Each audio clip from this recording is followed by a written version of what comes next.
Way of showing you lessons. He took at least 9 that we know about. And I'm not speculating because he told this to me himself. God has a funny way of showing you lessons. He took at least 9 that we know about. And I'm not speculating because he told this to me himself. God has a funny way of showing you lessons. Barbershop Conversations, guys. Welcome to the show. Southside, Keno, Kamal, appreciate you. Have, appreciate you guys coming through. Get comfortable. Without further ado, Kennedy, Lenny, Jean, Hawthorne.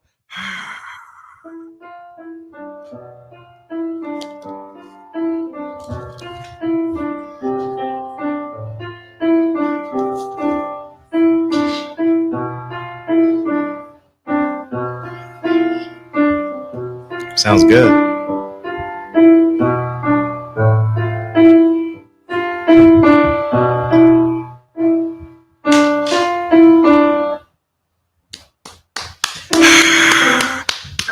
Curtsy, curtsy, curtsy. Good job. Coming next to the stage, Lincoln, Curtis, Gerald, Hawthorne.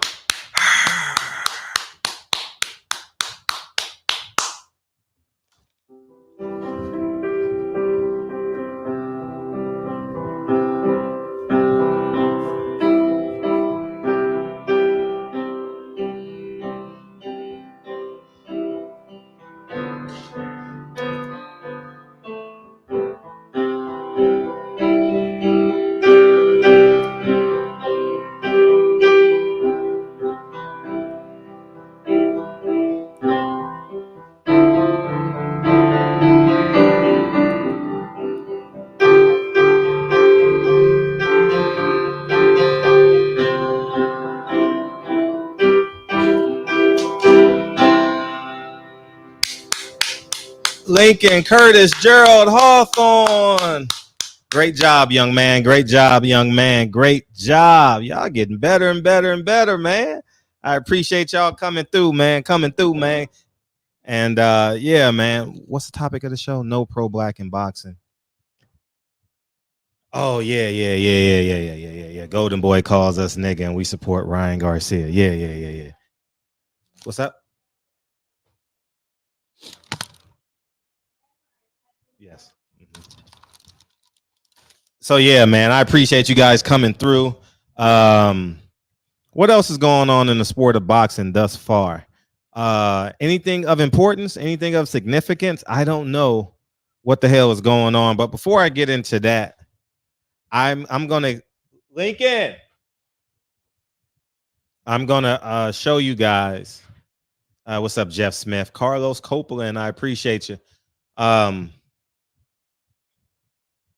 What they did last night ultimately had a great impact on Devin Haney. Fan says, I didn't watch the fight, but I watched the interviews and I got an idea of how the fight went down. Somebody said Devin Haney's the best, but I want to see Ryan Garcia versus Tank Davis. And I would say 98% of the people, if there were 100 people, I would say 95% of them, 95 out of 100 wanted Ryan Garcia versus Tank Davis. And why is that important? It's what I've been preaching to y'all the whole time. Chasing these trinkets, man. And Devin Haney has all 4 belts, but he's basically like an employee of Top Rank, you know. And I say that respectfully. I'm not saying that disrespectfully. No matter, he can't really make a move because he's in Top Rank conundrum. I truly believe that whether it's Kambosos or whether it's Devin Haney, you're fighting Vasyl Lomachenko, man. You know what I mean? And how he left and how he got the fight. I truly believe that Top Rank will reward him because of how he didn't take the fight, and that's how they're going to spin it. I mean, it was his fight. It was his fight in the beginning. So we're going to honor it. And I said this the day Devin Haney signed, that those are Lomachenko's belts. You know what I mean? And I know people came in here celebrating, saying I was wrong, and you're right. He was wrong. I mean, not he. I was wrong in the finality as to what happened, but it wasn't God's will, because you can't have God's will in America and hundreds of Ukrainians getting murdered or getting slaughtered on the other side of the coin. So I don't think it was God's will. God give us free will, and that's exactly what yeah, Devin Haney is the future for sure. I mean, there's no doubt about it. The kid is 22, 23 years old.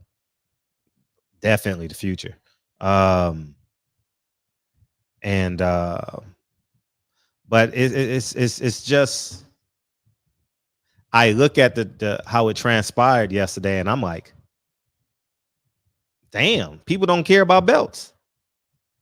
Well, if Loma is finished, Devin can put him in the coffin, and that'll be a great segue to Devin Haney saying he's the best fighter in the world. Why not? And that should be Devin Haney's conversation. When I beat Lomachenko, I'm the best fighter in the world.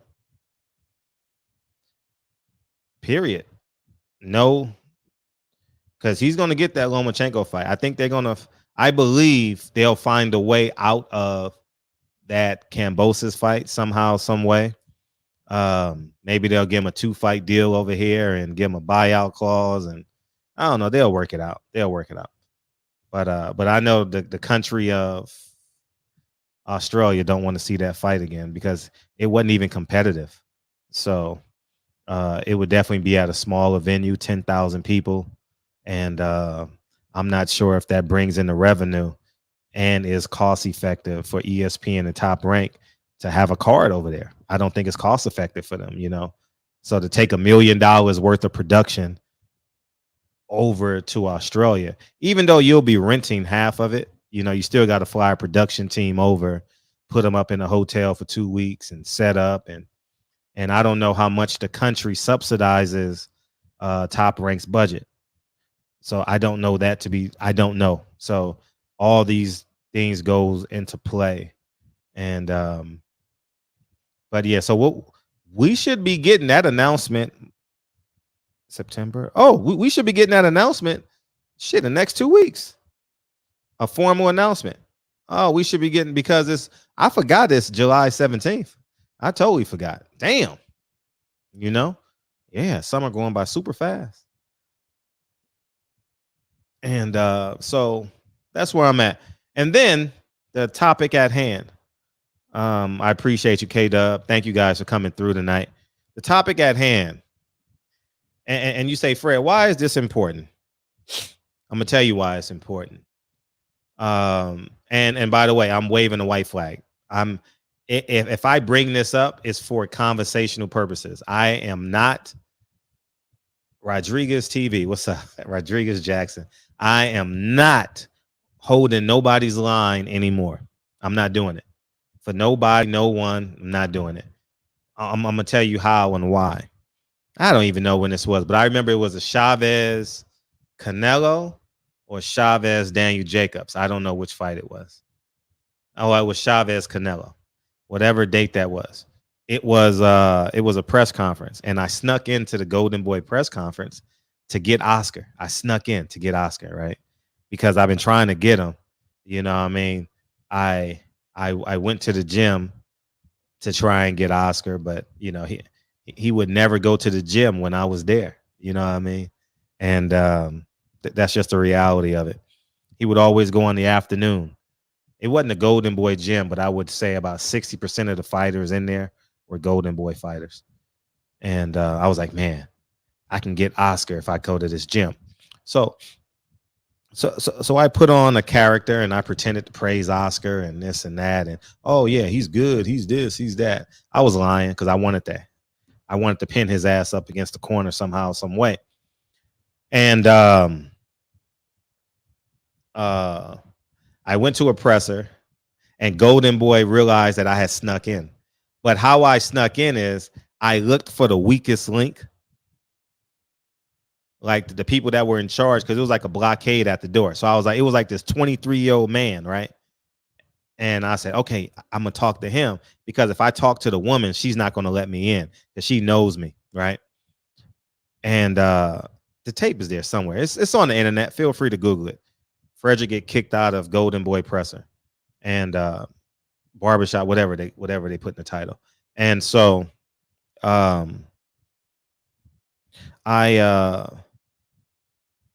get in, and Oscar and them are waiting for so long, but I saw the Ring magazine lead editor, chief of staff, I don't know what their title is called, and I was like, man, let me interview him. And I started to interview him. That's on my platform too. And then the lady that I was avoiding, and mind you, I had a hoodie on. I was hiding in everything. I was hiding. No lie. It was in the heart of not East LA, but in the Latino part of Los Angeles, right? And I was literally hiding, but I was like, I gotta get the Ring magazine guy about those emails and whatever the case may be. So I started interviewing him, and then the lady taps me on the shoulder and says, "Are you Frederick Hawthorne?" She says, "You're banned. Get out of here." And I just take my credential off ahead because I feel like I won, because I told the people in my gym, because they were there too. I said, you know what? I'm gonna go here and I'm gonna get kicked out. And we joked about it all week. And I was like, yeah, I'm gonna go, but I know I'm gonna get kicked out. And I actually did some videos on it too. And then I get there, and everybody's like, hide, Fred, because everybody knows what I've done to Golden Boy by then. All the media was like, hide, Fred, hide. So I got my beanie on, my hoodie on, my beanie on, and I'm just hiding. And I'm just waiting for Oscar to come out. I'm literally waiting for Oscar, but that motherfucker took like 45 minutes, and I started to get antsy. So I interview him. The lady tapped me on the shoulder and says, "Are you Frederick Hawthorne?" And I'm like, yes. She says, "You're banned. Get out of here." And she says, "Hand me your credential." I took my credential off and I just handed it to her. I really didn't care. People think that it was shameful for me, right? But it wasn't shameful. Not at all. I was actually proud that I got kicked out. You know what I mean? I thought it was a badge of honor, So anyway, long story short, it was because of the Golden Boy calling Al Heyman a nigga, Black Hitler. So for those of you that will stand for something, and you guys spending your time mad at me, you guys should be spending that time on Golden Boy, because we had a chance to put Golden Boy out of business, dog. Man, we had a big chance to put Golden Boy out of business. And so everybody was like, yeah, Fred, good job. Great job, man. Great job, man. You did a great job, man. That's cool, man. I'm proud of you, man. Yeah, Black Power. And then so years passed, and I was like, I'm still working out at the gym because I gotta get Oscar, man. I'm banned from the Golden Boy office. I can't go in there, right? I'm not banned, but they're not gonna let me in, right? So I said, holy shit, JoJo Diaz is fighting Gary Russell. So I go to the fight instead of going to Toronto. And because that's the night that Adonis Stevenson, no, that ain't the fight. That's the fight he lost to it. He fought to a draw against Badu Jack. And so I go there, and people from Golden Boy, this how dope this is. People from Golden Boy and people from PBC call me because they know why I'm there.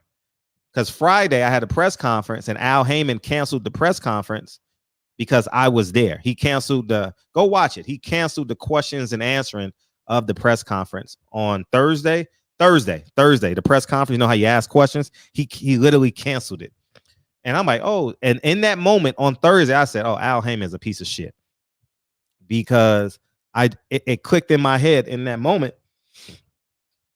that he makes money off of the division in boxing.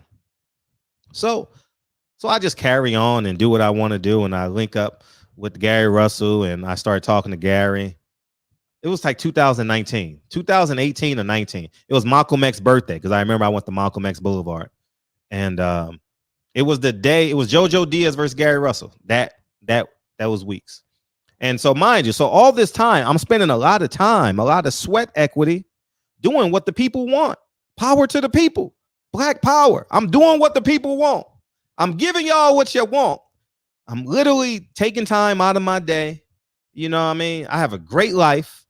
But I say, you know what? The people want this stuff. So I'm going to give it to them.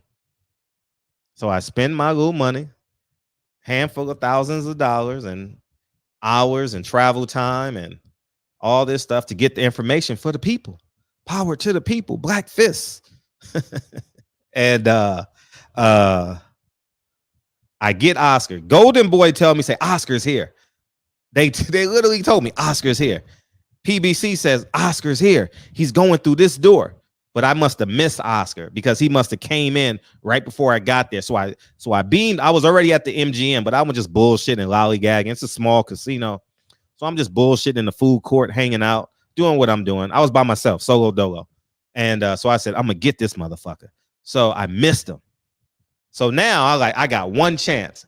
And all this stuff is on my channel. There's no need for me to pull it up. You guys can chronologically do it on my platform. And then I get to I finally got a space where I can get Oscar. And I ask him the question about the emails and saying nigga and this, that. And then I'm like, oh yeah, I did something great because, you know, black power fist. I did something that black people ultimately wanted. And they're going to respond to this. Black people will respond. Black people will honor what they say online. Black people will hold the line, right? And Ryan Garcia, who is signed to Golden Boy, helped me realize, thank you, Mr. Gabe, helped me realize over the past couple of years that no one gives a fuck. No one really gives a fuck. Golden Boy can call you a nigga and it's on paper. They never apologize for it, which would make a difference to me, but will make a difference to some of you Negroes. They never apologized for it. They pretended it didn't exist, and black people pretended to forget about it. So I'm sitting there like, I did all of this fucking work. Took all these phone calls. Yeah, Fred, you got to go get him, Fred. Go get him, Fred. And all y'all niggas are supporting Golden Boy. All y'all niggas. I'm like, God, I did this shit for nothing. And that weekend really solidified. And now that we're here, there is no pro-blackness in boxing. It is impossible to have pro-blackness in boxing when Golden Boy calls you a nigga and it's recorded and y'all niggas still support Golden Boy. Oh, shit, see what it is, man. See what it is, man. I'm just watching the fight to get them some more, brother. You know what I mean? Man, fuck that brother shit, man. I spent my hard-earned money to give the people what they want, and they ultimately don't give a fuck. This is just pre-COVID. This is just 1 year pre-COVID. It ain't that long ago. It's 1 year pre-COVID. It's not long at all. Up to 4 years ago.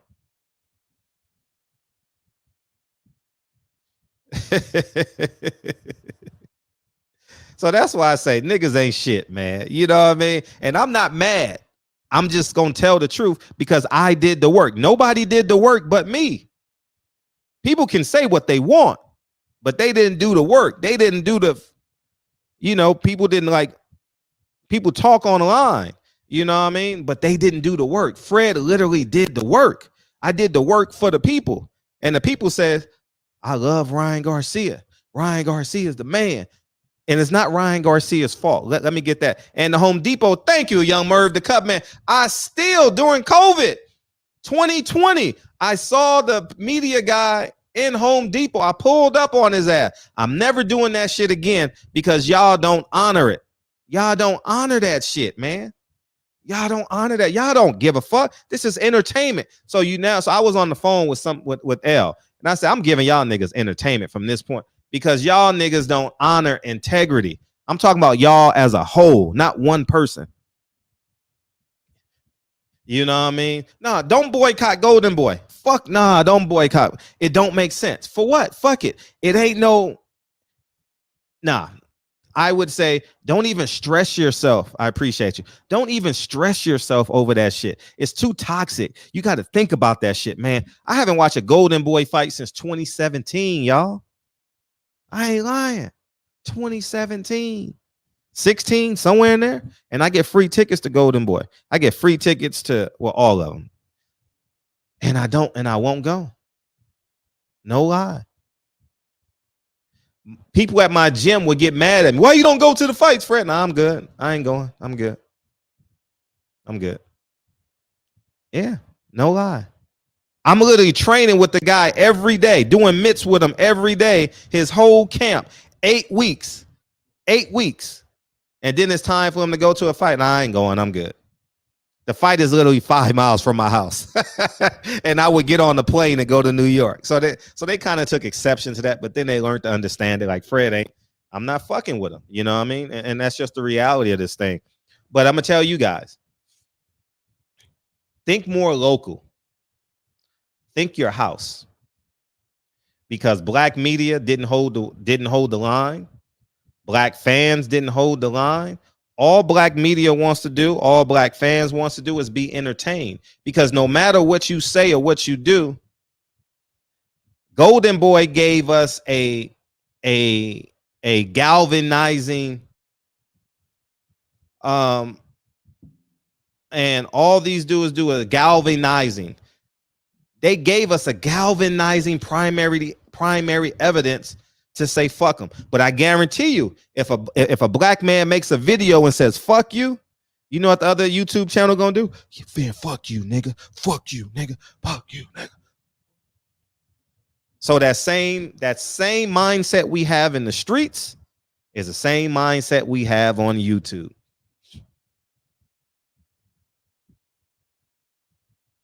I ain't lying. It's the same mindset. It's no difference. And this is why black people ultimately hate black people. The shit fucking works. The shit fucking, man, this shit is fucking amazing. You know what I mean? A whole promotional company can call you a nigga and you support them. It's insane. Fucking insane. It literally makes no sense. And now Ryan Garcia is basically making every other fighter irrelevant because y'all chasing this motherfucker. If Ryan Garcia is so irrelevant, why are you going to his fights? Why are you saying you want to fight him? He don't have a belt. He beat his first former world champ. I believe this is his first former world champ. I don't even know. I don't even know his last handful of opponents' names or anything like that. Be honest with you. I just know when he's fighting because you just know. And I haven't seen him fight. I've only seen highlights when I'm scrolling through Instagram. I've never clicked on a highlight reel on YouTube or nothing. I swear to God. I've seen the highlights on Instagram and that's it. And but I'm retiring that now because motherfuckers don't care. All that work I did, niggas don't care. So I'm telling you guys, sincerely, honor your last name. And you could, and this here's what I believe. In smaller pockets, right? It works. 3 or 4 people, 5 or 6. When you get 100 motherfuckers, man, that shit don't work. Nigga gonna have that idea. Nigga gonna have that idea. Nigga gonna have that idea. It don't work. Not unless it's just for a social gathering. But in terms of changing the sport of boxing, we ain't about that. We don't want to change the sport of it. We want to be famous. We want to be popular. Fred wanted power. Shit. Man, Westbrook gonna get they're gonna try and buy his ass out. You know what I mean? That 47 million. You know what they're gonna say to Westbrook? They're gonna be like, we're gonna put you on the bench for the whole year, or you take this buyout. The John Wall deal. They got and Russell Westbrook wants out. You know, I know Thad Forcier very well. His agent. I know Thad really, really well. Like, we're cool. So like I know Russ very, very well. You know, I haven't seen Russ in a couple years, but before COVID, I would see him 3 or 4 times a summer. But I haven't seen him in a minute. So Thad is a really good guy, man. Thad and I spent a lot of time together, hours. When I say a lot of time, I mean hours, not like days. We went on vacation together, but we've talked. You know, I was around him in the toughest part of his life. You know, and I'm gonna hold that dear to my heart. So Thad is we have a mutual friend where we just hang out, and Thad is a really good guy. Calm, cool. He's been with Wasserman for years. No, is he with Wasserman? Yeah, he's with Wasserman, right? What's the Jewish guy name? Oh my gosh. He's the owner of it. Oh my God. He's been an NBA agent for years. What the fuck is his name? It's the Wasserman group, but oh my God. I don't know why I'm drawing a blank on his name. It's like a 1-syllable last name. 1, maybe 2. But yeah, Thad is a good guy. I haven't seen him in a few years, but we spent a lot of time together hanging out. And, you know, I mean, I used to always rag about him because he's going bald right here. I said, just cut the shit off, man. Cut the shit off. Anyways, man, good times, man. Memories last longer than people do, man. And so let me open up these phone lines. So I'm just being honest, man. And here's where we gotta make a decision. Here's the God, the honest truth. And no one wants to have this conversation because it's uncomfortable. We got to make a decision. For longevity, we got to make a decision. Do we just want to report the news, or do we want to make the news? And I'm talking to all of Black media, minority, Mexican media too. It's really, really important. I would even no. Matter of fact, I'm gonna go a step further. I would say the cutoff between old media and new media. I don't know where it's at. We literally can put boxing in a chokehold. We can demand the fights we want and shut boxing down. Oh my gosh. Man, you know what we can do to a bottom line if we say, I understand you like this fighter, you like Black fighter A, you like Mexican fighter A, you like Russian fighter A. I understand all that shit. But if they don't fight each other, we don't give a fuck. See, now it's become, I've sat and I've watched it, and I refuse to be this. When fighters, it could be LDBC promotions, but I think it's bigger than that. I don't even think, I think a promotional company just puts you right in line. You know what I mean? I think that's weak. Matter of fact, I would say LDBC is already a promotional company. Think about it. They attach themselves to the favorite fighter and they promote their favorite fighter. Promotion, right? I think Devin Haney is the one of the biggest benefactors of it, you know, and that's the reality of it, and that's fair. Ain't nothing wrong with that. But in order to change boxing, you literally gotta move Bob Arum. You literally gotta move him. You gotta have a presence at the fights. You gotta, I mean, yeah, it's already a promotional company. I don't doubt it is. It's just not getting paid. Just don't have a fighter, you know? So I think shit. Devin Haney Promotions need to be paying LDBC on some level. You know what I mean? As much work as they do. And but what I want to say is this. The same thing happened to Pernell Whitaker. It's going to happen to Shakur Stevenson. It's going to happen to Devin Haney. It's going to happen to Jared Anderson. It's happened to Wilder. Y'all just thinking money. Y'all just thinking money. Who gives a fuck? These motherfuckers don't give a fuck to pay you $10 million if they got power. Hey, man. Well, I'm getting paid, though. Niggas don't give a fuck, man. You know what I mean? And the phone lines are open. But pro-blackness in boxing is just for popularity. It's not for power. I don't think no one has the power but the people who's supposed to have the power. Al Heyman, Bob Arum, Eddie Hearn. I don't even think Floyd Mayweather has any power. I don't even think Oscar has any power. I think those guys are literally the dumbest thing they ever could have did is acted like Bob Arum. You know what I mean? Fuck the patch. Man, you need to show up and bully these motherfuckers like Jay Prince did Floyd Mayweather and Leonard Ellerbe. Man, you need to come in this motherfucker and be like, we here. We got our own press conferences. We got our own everything. We ain't doing nothing with y'all motherfuckers. See, that's the move. And I'm talking about, it's not LDBC. It's that line. Whoever is on this side of the line, which includes me, needs to be bogarting this shit. Because here's the dumb shit we do. Here's the most stupidest shit we do. We rather fight each other for months and months and months and months and months and months. You like the Mexican fighter, I like the black fighter. So let's debate for hours and hours and hours and hours and hours and hours and hours. What the fuck that gonna do but promote the fighter? You ain't got no power. You became more popular.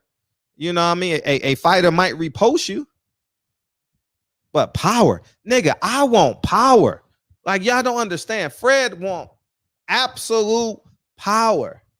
That's why I don't negotiate getting my credentials back. It's yours. You can have it. I have no power. I am not a clown in that circus. That is your circus. So I'm going to go create my own circus. I'm going to have my own clowns. That's what I think, that line, that's what I think where we should be. And it's sad because, not sad, but the reality is people think like new media is a gang, the LDBC is a gang, and the people who are not in either are in their own gang. The Mexican, the pro Latino guys are in the gang. The Russian guys are in the gang. I don't know. It's just a whole bunch of dumb shit. But here's how powerful that we are, and you guys got to see how not powerful, how meaningful it is, or the platform that presents itself. All these retired fighters are doing what Frederick is doing. Think about it.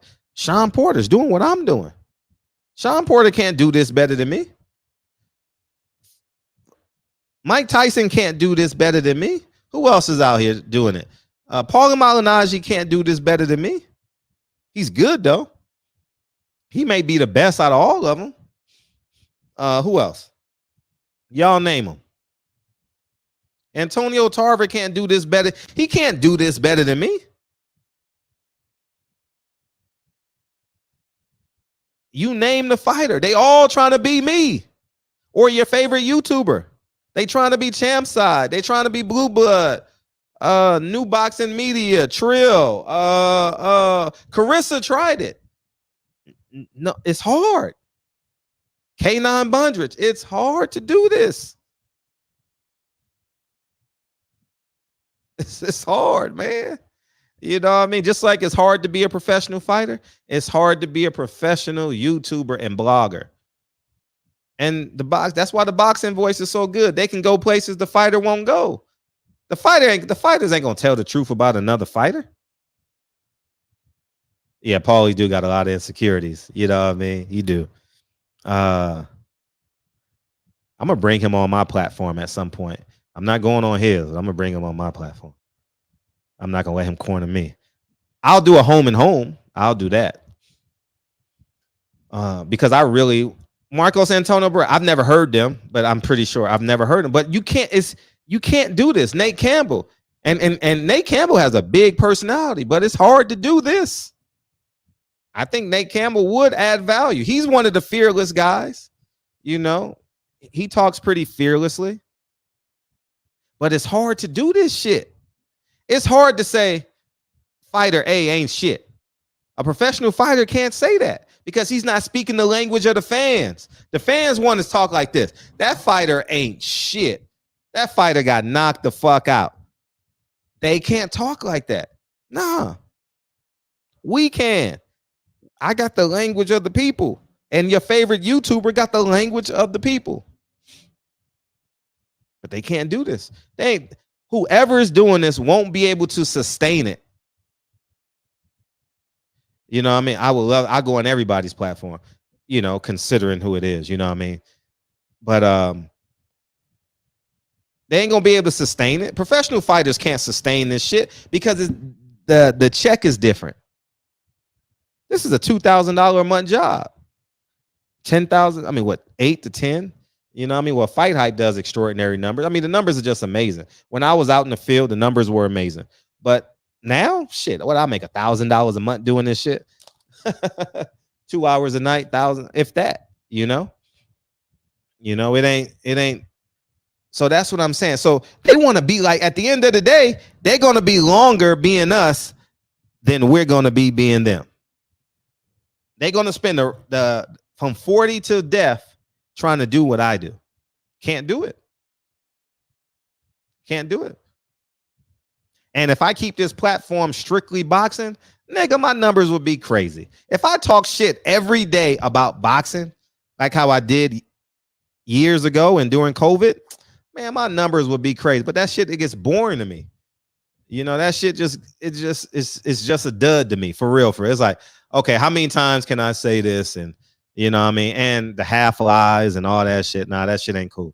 So the point I want to tell y'all, this shit is just strictly entertainment.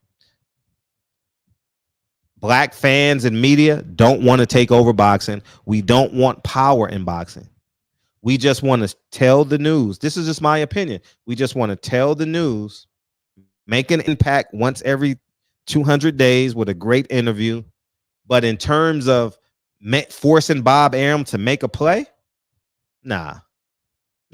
See, the smart thing would have been Fred got Bob Arum. Let's put all this pressure on Bob Arum through Fred. You know what y'all did? You know what y'all dumb motherfuckers did? Y'all became Bloods and the Crips. Stupid motherfuckers. It became like a prison syndrome. Oh, man, he interviewing with Bob Arum. He a motherfucking coon. He ain't shit. I was like, damn. I'm showing y'all how they think inside the boardroom, and I ain't shit. That's why I said ain't no pro-blackness. Y'all should have leveraged me. Y'all leveraged me with the Golden Boy shit. Why y'all didn't leverage me with Bob Arum? I'm giving y'all the information. I'm not afraid of Bob Arum. Everybody else is. We wasn't thinking like that. We wasn't thinking in terms of power. We were thinking in this fake pro-blackness. You know what I mean? And it's just it's just unfucking believable that somebody can call you, a non-black person can call you a nigga, and you begging for him to apologize. Oh man, a black person call you a nigga, you want to fight. Look at this dumb shit, man. Nigga, we so stupid. We so ass backwards, man. We are so ass backwards, man. Oh, we ass backwards, man. We ain't shit. You know that? We ain't shit. We ain't shit. Because guess what's going to happen to Devin Haney? You didn't listen to me. You chased the money and their trinkets. You should have chased the fucking power. Gary Russell, Devin Haney would have changed fucking boxing. Now Devin Haney has 4 belts and nobody wants to fight him.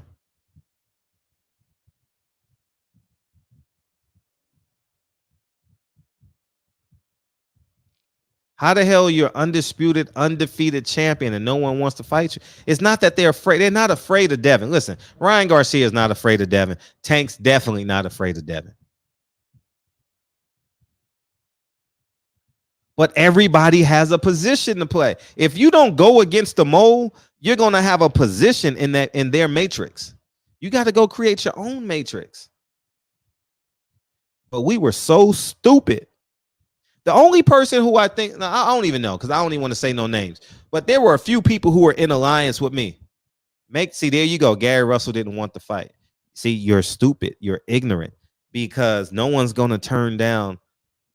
See, this is the Bloods and the Crips, the stupid niggas. Oh, Gary didn't want to fight. You know what someone's going to say? Devin didn't want the fight. How the fuck Gary don't want the fight? He fight Makasako and Devin Haney's fought.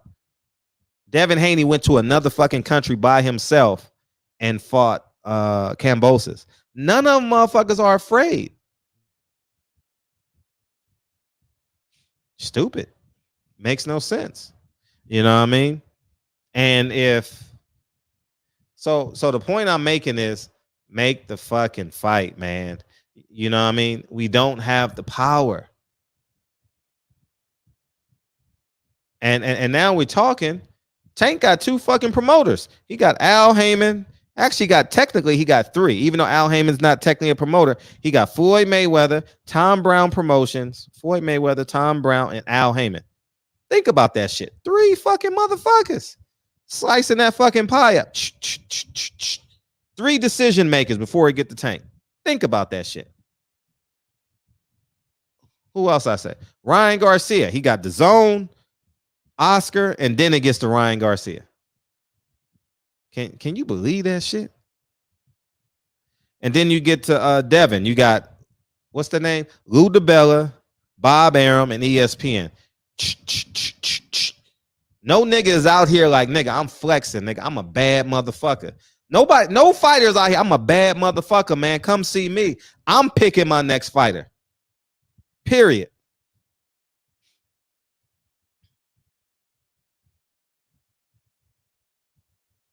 Nobody out here like that shit, man. You know, if y'all want to beam in, feel free to beam in. Nobody out here a bad motherfucker, man. Ain't nobody out like, nigga, I'm the man. If you don't, man, listen, I'm picking my next opponent. This is what it's gonna be.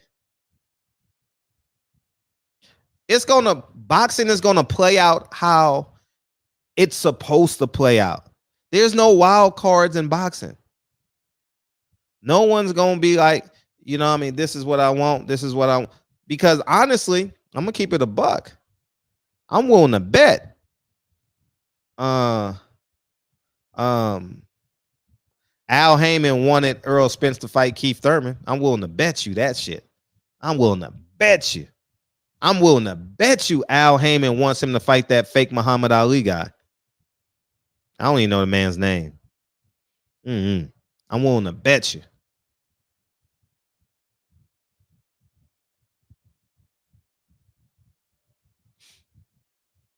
You know what I mean? And that's just the reality of this thing, man. You know, if Lomachenko's coming back in October and Devin says he's coming back in October, you know what fight is trying to be made. We ain't stupid now. It's just what you want to do. It's not that nobody wants to smoke with Devin. They think Devin is the least threat. You understand what I'm saying? They believe Tank will fuck up the apple cart. Bob Arum don't want to fuck up his apple cart. Listen, Bob Arum does not want Lomachenko fighting 4 times to get 4 belts. They love Lomachenko over there, man. Everybody got their favorites, man. You know, Al Heyman got Danny Garcia and Leo. Bob got Loma and I think he likes Beterbiev too. I think Loma and Arthur Beterbiev. I think he likes Muhammad Ali's grandson, you know, just by how he talks about him, you know. What?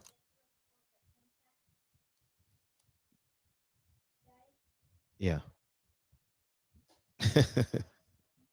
Bedtime, snack time. And who else? Eddie Hearn, who he likes? Anthony Joshua.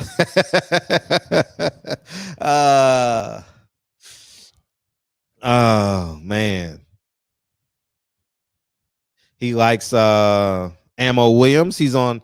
We got a black fighter on Canelo's undercard. He must like him. You know what I mean? He's fighting somebody on the undercard. I don't know who he is. That's different because Canelo don't put niggas on his undercard for nothing. And I respect him for that. Niggas don't no, fuck you. We got motherfuckers complaining about Sesame Street today. I'm like, Jesus. Are we tired or are we tired? Man, fuck Sesame Street. There's other cartoons you can watch, motherfucker. Like we ain't got to complain and demand an apology.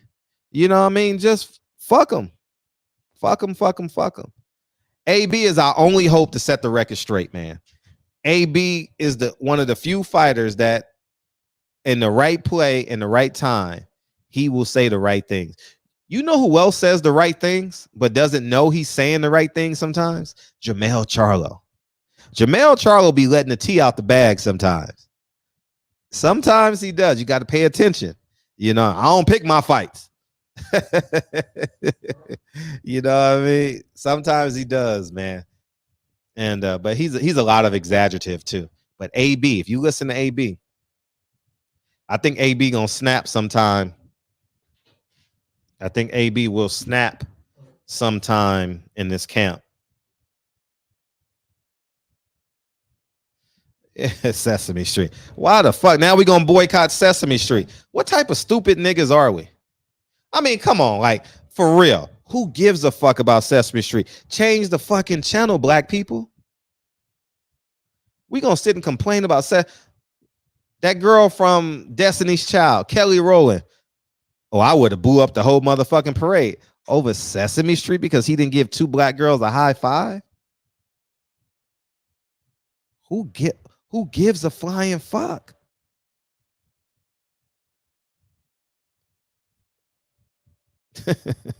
Go build your own. Man, we got so many different. Tyler Perry probably got a commercial. Go to tylerperry.com. He probably got his own.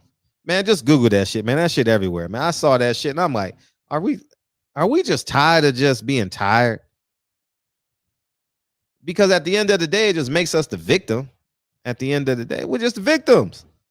Oh, Sesame Street didn't give my two daughters high five. They're racist. And I just want to live in a free and fair world where our kids can and then you're gonna get the apology from tomorrow. Sesame Street is gonna offer an apology and they're gonna invite the kids down to the studio and they're gonna take pictures and everything is gonna be a-okay. But that doesn't change America. Build your own, y'all. Build your own. If y'all haven't learned one thing from me, if you ain't learned nothing from me, build your own, man. No matter what's going on in these streets and these boxing streets, Fred is consistently building his own. You ain't never, hey man, I'm just waiting on the phone call, man, so I can get on. You know what these fighters say? I'm just waiting to get on, man. I'm just waiting for a call. I'm just waiting for that call. I'm just waiting for them to call me. I'm just waiting. Yeah, victim mentalities. You're right, man. Hopefully you're driving safe. Yeah, man. It's just unfucking believable how we just play. We enjoy being a fucking victim. I wonder how many views that shit. I saw it once by accident. Man, I ain't watching that shit, man. Fuck that. Man, listen.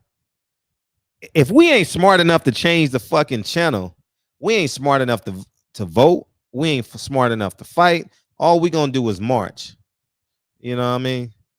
I ain't gonna become a promoter. I'm not fucking with this boxing shit. I'm just gonna give the information. Like I'm about to build my last name. I'm about to turn this shit into an empire. In 10 years, Frederick's gonna be worth $30 million. That's a fucking fact. All right. That's it. That's it. What's it? Yep. My 50. When I get the double nickel, Michael Jordan, I'm gonna be worth $30 million. I ain't playing. Man, Fred ain't playing, man. I'm not investing no money in this shit. Hell no. You know what I mean? I ain't, man. Fuck, man. Listen, I gave the information. I fought for what I thought the people wanted. And y'all niggas showed me consistently that y'all want to be entertained. So you know what I'm fucking gonna do? Entertain y'all motherfuckers. Listen. Maybe y'all get the truth, the full truth from somewhere. But I'm just gonna lay the truth, put some satire in it, mix that shit up with my personality, and give it to y'all motherfuckers. That's it. And I'm gonna have fun doing it for 2 hours a night. And I appreciate y'all coming through because you definitely got hundreds of options on this YouTube machine. You know, this is bigger than TV. YouTube shit. Niggas playing victim. Oh, niggas play victim in boxing too. I can't get a fight. You got a fucking gold chain on, and you saying you can't get a fight. A fight in Mexico is $500 or $1,000. Nigga, go promote yourself. Go beat up 30 motherfuckers in Mexico in a row until they fucking call you. Go get an apartment in San Diego, live there for 6 months, train there. Ask Canelo, can you train in his gym for free? He gonna say yes. And you bust your ass and you work. Drive to Mexico on Friday, go weigh in, fight on Saturday, and you get a win. And then vlog the shit and promote. Niggas crying that they can't fight. I don't give a fuck. You a former world champion. You think you deserve more respect? Shit, look at me. I'm a motherfucking journalist, teacher of the year. Fucking won every fucking. Now I ain't won every fucking award as it pertains to movies, but fuck, I don't want a lot. I ain't sitting there like, man, nigga, y'all got to give me some respect. Man, every room I walk into, I am one of the most accomplished men in that motherfucker. I don't go in that motherfucking room. I try and find a gap to get some power out that motherfucker. Motherfuckers, well, I'm motherfucking world champion. Nigga, take your ass to Mexico. Take your ass to Puerto Rico. Take your ass to Canada. Go down to Houston and Texas. Wherever you can get on, pay for the fight, and go beat up a motherfucker. All right? Stream that shit on your YouTube page. Stream that shit on your Instagram. Y'all motherfuckers waiting. Nigga, if you getting one check for $600,000 a year, you can fight 10 times and double that. You can take a year of your life. Do like Chris Lovejoy. Chris Lovejoy got the perfect blueprint. The nigga fought in Mexico 20-0. The motherfucker went over there and got a bag. He got the game plan. He gonna have to win a big fight eventually, you know, and I hope he does. I like that brother, man. Chris Lovejoy is a cool brother, man. You know, and you know what I mean? So it is what it is, man. I didn't watch the fight, but I haven't even watched the highlights of it, really. Actually, I did because I saw it on Ock's story. Ock and Barack. I saw it on Ock's story. He knocked him down, right? He knocked him down with a left hook, and that's what I saw. He looked defeated. Fortuna looked defeated in the 15 seconds that I saw. That's the only thing that I saw on the fight was that from Ock. And if anybody, you know who else I saw it on Stack stories. So I saw it on a few people's stories, but I didn't watch it. I didn't Google it yet. And but like I said, I am retiring my Golden Boy. I will be reporting on Golden Boy because I'm just gonna give y'all niggas what you want now. You know what I mean? I'm just gonna have fun doing this shit. You know what I mean? And if you think about Ryan Garcia is a genius. Here's what Ryan Garcia did, y'all. And black media is so fucking stupid, y'all. Oh my God, stupid. Ryan Garcia came up with a game plan. I'm gonna put on a suit. Here's what I'm gonna do. I'm gonna put on the suit. You know why he's gonna put on the suit? A tuxedo? Because he knows he's promoting to the whole entire world.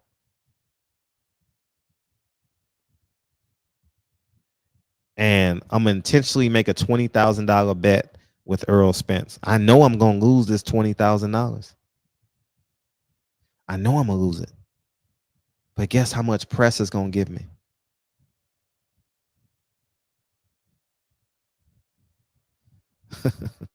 $10 million in press. Watch. How many people did Ryan have at his fight last night? He done stole the image. I saw he had a chain on. It said Ryan Garcia or something like that. It said Garcia boxing, something. I don't know what the fuck it said. I just saw it. I saw it today on Ellie's. What is it? I saw it on Ellie. They was trying to put it on or something. Sold out. He had 11K. Now Staples Center 12K. So let's say 11.5. Okay. He had 11.5 in there. Is a good number. 11.509. That's a great number for him. Maximization, what is 17,000? Oh, it said King Ryan. Thank you. It said King Ryan. Thank you.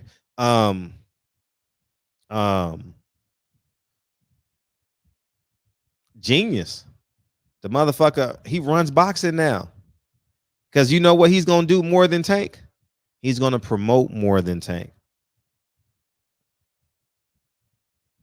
Tank is not going to promote. Tank is very comfortable just being the niggas fighter. Tank got to step out of I just want to be famous in the hood. Nah, Tank. Because when Tank fights, it's a blackout. Oh my God. Nigga, it is a blackout. What you need to do is make it an event where I can take my son. I can't take my son in no Tank fight. I'm just keeping it real. You know what I mean? Hell no. What's up, New Orleans? What's up, Mr. Bailey? No fucking and it's out of respect for my last name. Fuck what y'all talking about. I would never take my son to a Tank fight. Not right now. I shouldn't say not right now. I would go to a Ryan Garcia fight. I didn't even think about going last night, even though it's a couple miles from my house. You know, Tank got to be more universal, man. They like him, but would they tell their kids about him? Nah. Tank gotta open up more. You know what I mean? And he gotta be more in the middle. He's too much leaning on the Democratic side. He gotta be in that middle. Ryan Garcia is in that middle, and Tank can do it. Sugar Ray Leonard did it. George Foreman did it after being a villain. Remember, he was a coon for like a decade and a half. Remember that? Waving the flag. Oscar did it. Remember, he had 2 flags when he won gold, right?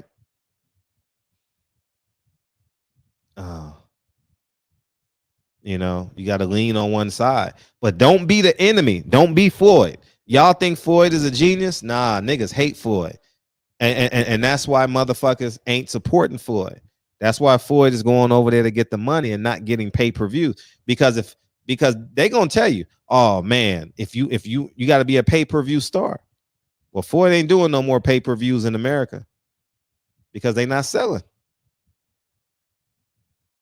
You know, so I think the ticket is to be somewhere in the middle. Talk your shit, be relatable, go give some kids some haircuts, some backpacks, go visit a little girl with cancer. You know what I mean? Give her free tickets to the fight. You know she can't go. You know what I mean? But offer if there's anything I can do, you know what I mean? I'm gonna dedicate this fight to you. Oh, how beautiful. The shit works, man. The shit works. And guess what? If any of you fighters need it, guess what? Dre is in charge of the whole fucking floor. She's the head of pediatrics. So if y'all ever need some, if y'all in California and need to go shake hands and kiss babies, you can go holler at Dre. Well, holler at me, and I'll holler at Dre, and I can get it popping for you. You know what I mean? We can make it a big deal. And but that's just the reality of this shit, man.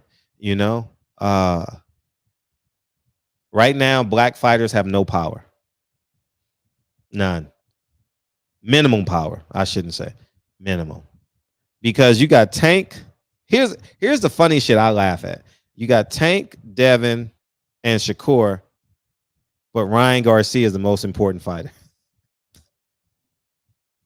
How does this happen, dog? How does this happen? Shakur is so much more skilled and talented than Ryan. I'm a see, man. I gotta sit and watch Ryan fight. I don't know how the nigga fight. You know what I mean? I really don't. I've only seen highlights of him. I need to sit down and watch Ryan. I seen him on the, you know, he looks explosive. You know, so, but I've seen a highlight of him getting knocked down. I did see that. I saw the highlight of when he jumped on this. I got limited experience on Ryan. And truth be told, Ryan is a very nice guy. If you meet him in person, humble. He's really soft spoken and really nice guy. I was talking to him before he bought his Tesla because he told me he was gonna buy one. He was asking me about mine. You know, like he was a good guy. Yeah, he's really a nice guy. You know, so that's just where I'm at with that shit, man. But why y'all niggas not beaming in? I'm not gonna sit here and talk all night, niggas. Come on, man. Somebody got to call in. So, none of y'all niggas got nothing to say. I'm sitting over here talking for an hour and 1 minute. Nah, y'all. Somebody got to beam in. Yeah. I don't know how Blue Blood do it. That motherfucker and Champside. Man, y'all motherfucker. I don't know. Blue Blood. Champside does phone calls sometimes. But Blue Blood can talk for 3 hours, man. Yes. Oh, it's an unknown phone call. Just because I ain't got a call yet. Yeah, man. What's up? Go ahead and curse me out.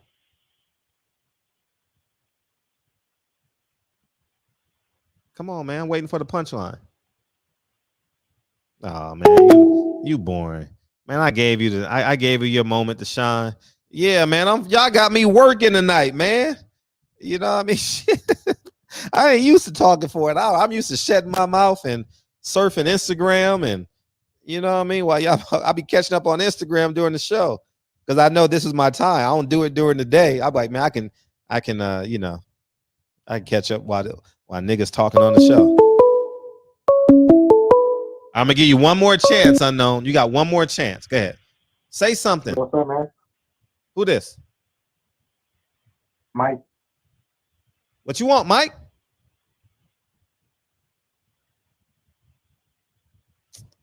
Man, you sitting there wasting my time, man. Why y'all wasting my time, man? Man. Why cut these fucking phones off? Yeah, man. Y'all got me out here working, man. Got me working day and night. Got me working. I appreciate all 230 of y'all in here, though, man. I appreciate y'all. Thank you guys so much. But I'm gonna watch Ryan Garcia's next fight, and because I want to watch him live. What's up, gangster nerd? Because watching it on a video when you know what's gonna happen, this is different. I'm gonna watch him live his next fight, and I'm gonna cover him like I'm a fan. Oh, I'm a fan. I'm a fan of Ryan because y'all niggas don't care. Y'all, this is just entertainment to y'all niggas. Y'all niggas don't wanna put your fists in the air and pump them like you just don't care. And if you black and proud, say, oh yeah, oh yeah. That shit is such a joke to me now, man. I ain't lying, man. That shit is such a joke, man. Man, I ain't answering this shit, man. Oh, this is L. Good. Somebody call in. Thank you. Somebody call in. Damn. Man, what's up, man? It's L. Hey, what's up? Man, great show tonight, man. I'm loving the topics, man. I'm loving the energy, man. Shit, you shooting it straight, man. I ain't got no complaints, man. And yeah, man, about Ryan, man. As far as Ryan go, man, you made a good point, man. That's crazy that you said that, because the last, it's crazy because anytime Devin fights, anytime Shakur fights, anytime Tank fights, Ryan Garcia name is in there. And the crazy part about it is, them three are so far above him as far as just inside the ring, but it's true. He is always the matter of debate. He's always the subject of debate. He makes himself relevant, and like you said, he does it. It's his self-promotion that's 80% responsible for it. If you look how Oscar interacts with Ryan, yeah, he actually is impressed with that young man because he's loving it. He's like, I don't have to do much. He does everything. He promotes himself on Instagram. He got a nice smile. He handsome. He does his job in the ring. He's a people person. He got a nice attitude. I shouldn't have to do anything but just collect the money. You don't have to do much work. But he does an excellent promotion job upon himself, which I believe they should take a page out of his book. Just like Roy Jones said. You kind of far from the phone. Oh, sorry. Hold on.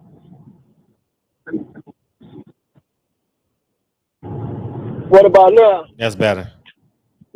Just like Jones said about Jake Paul. He said all these fighters talking about saying he's a YouTuber. He said he made $40 million last year. Yep. Y'all need to take a page out of his book. I'm not gonna knock them brothers, but at the same time, the fact that Ryan Garcia is a bigger story, like he bringing Tank is probably bringing more people overall, but he's bringing a more variety of people. You know, he bringing stars out from all walks of life. Like you said, with Tank, he gonna bring it's a blackout, straight up, all niggas from the hood. Nothing wrong with it, but anything can happen though. You know what I mean? Like you don't want to. It's not a family friendly event, like you said, which is not. You know, it's not his fault.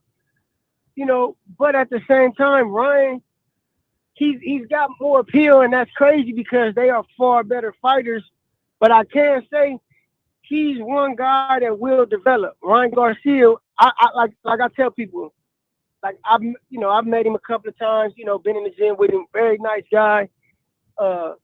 Hellified offensive game, but he's very touchable. You know, a mean guy like Devin. I mean, a mean guy like Tank can run through him.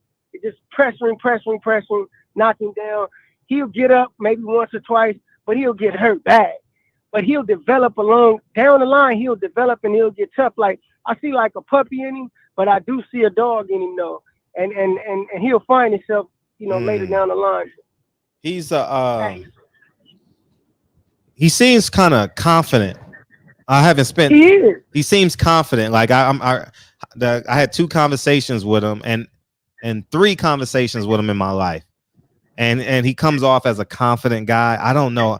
I got to see him in the ring. You know what I mean? I got to see his like. It's not a false perception either. It's real. And one thing I can say about people that have a great deal of confidence, when they meet adversity, they will stand up to it. That's why I said Tank will knock him down and he'll get up a couple of times, but he'll get hurt bad, which will probably be end in a stoppage because just like Luke Campbell, when Luke Campbell cracked him, he got up. He That's got because up. he really believed in himself. Hey, sorry. Oh man, this guy motherfucker funny, man. I don't know what it says. Argentinos, that was funny, dog. That was funny. He says if you suffer from insomnia, watch a Haney Shakur fight. It will put you right to sleep. Man, that would be skill at the highest level, man. You know what I mean? They're gonna be sharpshooting, man. They're gonna be sharpshooting, man. You wouldn't want to see that shit. Man, I would love to see that. That's sharpshooting at its finest. That fight will happen at 147. They're going to build that fight for the next 5 years. And it's going to happen, but it's going to happen at 147. Yeah, man. That's a good fight for me. That fight is going to happen at 147. 3 to 5 years it'll happen. And that's sad. And that's sad that we got to wait 3 to 5 years. Niggas going to be dead. You can say that, but I understand it, though. Like, when you look at the total, the picture in its totality, I understand it because like we spoke about the other day, Fred. Boxing is a hard game. Boxing is a hard game to sell right now because you got to think about it, man. Streaming is killing the game, man. And streaming really is killing boxing. It's killing. It's already a dying sport just based on we got a multitude of other things to do. You know, here in America, we got a multitude of other things to do. And UFC is so much raw. It's so much pure buy-ins to it. It captivates the fan, emotion, and what the fan really want to see, which is just raw buy-in. So to be able to try to sell boxing and actually make money and put on the fights that you really want to see, it's hard because you gotta look at the promotion side. Yeah, the fighters might ask for 10 million, but man, you want 10 million and he wants 10 million. The fight only worth 10 million. So who's gonna take 6 and who's gonna take 4? Are y'all gonna split it 5 and 5? Right, I get it. Because the streaming is really killing the game, man. So, like, I get it. Like, I understand it. Like, that's why, like, I try to look at it and being I'm a fan of the sport, even though I was a participant in the sport. But being a participant in the sport at the same time, it taught me to see just how far off the fan's perspective is when it comes to the fight game. Like, to be honest, man, after you did this for so long, and you ain't gonna get in there and have no motherfucking wars. Mm-hmm. Man, your body is already beat up. Like, this is why fighters only fight. This is I have my other reasons why I believe they only fight once a year. But one of the main reasons, another reason is why they fight once a year and why they don't consecutively fight dogs. Just think about if all the top 10 fighters had a round robin against each other.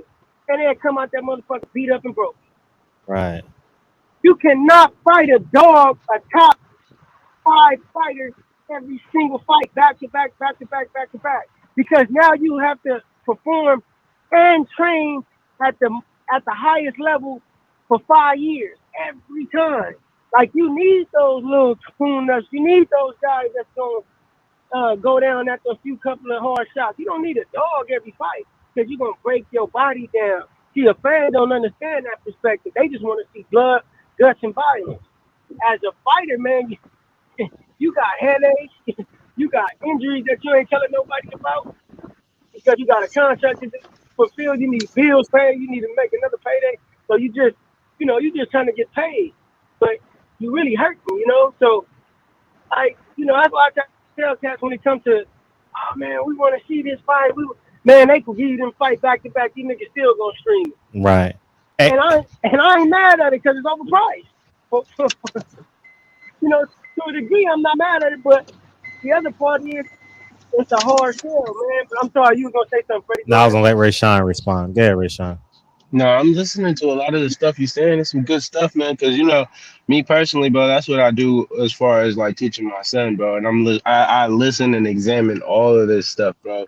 And I ain't even gonna lie, I kind of think the same way he's saying. As far as like, I ain't gonna put my kid in there with somebody that's repeatedly good, and that's when you're gonna really see the shift in my personality as far as being a fan and actually being a coach. Because it's like, and I ain't gonna lie, I teach him now, bro, because he understands now, like, really, like, bro, this is the goal. We want to be a champion. At the same time, the goal is to make money, bro. That's what it's about, bro. If it's gonna be a career, he's gonna have to move strategically smart, bro. Like, I want my son to be in and out and fucking really retired by the time he's 30. And if you do that properly, like I really love, bro, and look up to Bill Haney so much, bro, because they in position to do that right now. They in position to do that, bro. Right, like Devin's only freaking 23, bro. They could be done with this shit by the time they're 30. So my question is, because I'm listening to what you're saying, my question is for people like him, right? When do you start to step on the gas? You see what I mean? Because at this point, I feel like Devin in his position, now it is time to fight all y'all back to back. Let's go ahead and get it. Like he at that point. No, I definitely agree because at this point he's acquired enough skill set to be able to protect himself in there to avoid severe injury. So if the money makes sense and he's shown that he's willing to take the risk without the great reward or without having to have the reward that everybody else is asking for, so sure. If it takes him to make that fight happen with Tank, and if he beats Tank, take another fight and take some time off, rest, recover, and then boom, fight Shakur Stevenson and do that within 3 years, then why not? You know what I mean? And make a ton of money doing it and then walk out the game unscathed. Nothing wrong with it. You know what I mean? Like I believe what he did when he went over there to Australia was great. He set himself and put himself in a great position. He took a big risk. And how he capitalized it going forward is yet to be seen. But since he has his father on his side, and I respect what they're doing, I have a great admiration for most father-son combinations and what they doing. Being that he has his father in his corner, and I like Bill Haney's style, and I like how he moved his son throughout his career. He gonna do well. He gonna do very well. And backtracking to what you said earlier about you having a son and how you move your son and how you think now, not just like a fan. I've told this to plenty of people. One of my buddies, my Mexican homeboy I grew up with, he got a Compton boxing gym, him and his pops. But I remember, we used to talk about boxing when I was fighting, and he was like, "Oh man, they like the Mexican style." And I told him, I said, "Look, man, if you gonna have your son fighting, watch. You're not gonna have your son fighting like that. Watch. You gonna try to make sure your son don't get hit. Watch. Watch what happens to you when your son. Watch how you feel when your son come back to the corner and you see your son roll his eyes and got hit with a big punch and he hurt him. He said, 'Pop, I'm hurt. I don't want to go back.' You're gonna feel differently about that. All that getting in the middle of the ring, roaring and shit." And every father I know that train their sons are defensive wizards. If you look at what was his name? Fernando Vargas. I went to his son. Well, his son fought on the same card that I fought years back in Vegas on the amateur card. And his son fight like a brother. His son fight just like a brother. Don't fight nothing like his daddy. Sharp. Move his head, bob and weave, slip, duck and roll. He's got footwork, got everything. That's because he know the effects of this game. He's not thinking like a fan. He's thinking like a businessman, and he's thinking like a father. Yeah. Yeah, like I'm hearing you, bro. Like I ain't even gonna lie, listen to what everybody be saying. I'm listening to what Fred's saying. This whole subject, bro, is it pro-black in boxing and stuff. Man, it be making me think about like what you say about the past, bro, like as far as who you should choose. And Bob Arum, like you said, he built fighters, bro. He building fighters. He protected them. Like think about it from that perspective, bro. Like, man, it's crazy. It's crazy. Like, and then like you said about Al ain't really doing too much for the blacks at this point in time. And it's like I don't know if that's purposeful or what that's really about. But man, it's all about how much value you really add into the market too. Like that's another thing that makes Ryan Garcia really sell more. He adds a lot of value to the market. I'm not sure, Fred, if you follow him on Instagram, but don't. you see that. You see, so then you're missing a lot of the reels and the little natural things he does for promotion. You know what I mean? And it's like little short stuff like that. Well, dude got over like damn near 100,000 followers. I mean, I said over 100,000. He got a lot of followers, bro. He got over probably millions, bro. Millions. Deserve it. Oh yeah. Yeah. And like I was on there, right? So like let me finish this real quick. Like before that fight even started, bro, he went live in the locker room as he was getting dressed, bro. And immediately as he went live, bro, it was at least 50,000 people watching him just put his fucking clothes on Instagram. So this is the shit I'm talking about. Like he got a lot of people that follow him, bro. And he wasn't even doing nothing. He was just walking around in the road. When I clicked on the link, I'm like, oh, okay. But I clicked on it purposely to see how many people are looking at it. And it was like over 50,000. Bro, it started probably like 30 seconds. You know how it starts? It notifies you. You click on it to see. Bro, it was a lot of people on there. And I didn't even stay on it to see how it maxed out. But it's like, that's how popular he is. He really is a popular boy. And to be honest with you, Oscar knows all these little flaws that we all talk about with him. And that's why they, taking their time with him. Like you said, bro, he said it perfect. Like he got a real little animal in him, but right now he is a little green. And everybody knows that, which is why they pulling the horns on it. That like people kind of saying he ducking, but hey, right now he ain't bluntly calling nobody out neither, except Javante. And I feel like he knows the little barriers and that that's not his job, and that's what it's going to all boil down to at the end. It's not his job to make the fight, so he can do what he needs to do to promote, and he's gonna move on and act like shit ain't happened because that's not his job. Exactly. He don't make that final call, but you hit the nail right on the head because that's the same way I see it. And it's like if like I said, once again, if I'm his coach, I'm telling him to do that. Chill. Yeah, you do that, but then at the same time, bro, take your time and allow the promoter to do what the promoter doing. Because to be honest with you, De La Hoya protecting him. It's obvious he's protecting him, but let him protect him. Because by protecting him, like he just said, bro, in 5 years, bro, that boy he gonna be something special. He's gonna be dangerous. Right now, they can all beat him. But if they give him more time like this, he gonna get better. Oh yeah, definitely. He got a dog. He got a dog inside him. That boy got a dog. I can just see it, man. you know, it might be hard to explain, but some people I just see they got that it factor. They got, you know, because especially by him being a pretty boy type of cat, man. A lot of niggas like that is really mean, man, because they already know you thinking about Yeah. their look. So, man, I didn't run into a lot of cats. I thought I was gonna dust off. They gave me works, man, because it's just a natural human tendency to be like, oh man, I'm about to run through, because Kathleen did it to me too.